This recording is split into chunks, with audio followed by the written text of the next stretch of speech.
هل فكرت يوما كم أنت غني دون أن تدري؟ إن كان على مائدتك طعام وملابس تدفئ جسدك وسقف يأويك من برد الحياة، فأنت أغنى من نصف هذا العالم. إن كان في جيبك مال تنفقه كما تشاء وتملك حرية الذهاب إلى أي مكان تريد، فأنت من القلة التي تنعم بنعمة لا يشعر بها الكثيرون. وإن استيقظت اليوم بصحة وعافية، قلبك ينبض وأنفاسك هادئة، فقد نلت ما حرم منه الكثير من الناس.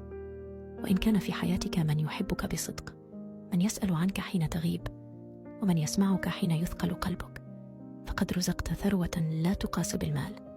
وإن كنت تفهم هذه الكلمات الآن وتشعر بمعناها، فأنت أوفر حظا من ملايين الناس لا يعرفون ذلك.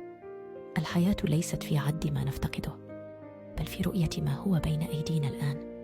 وكل هذه النعم والامتيازات التي نتجاهلها كل يوم، توقف قليلا، انظر حولك، واشكر الله على كل ما بين يديك قبل أن تدرك قيمته بعد فوات الأوان.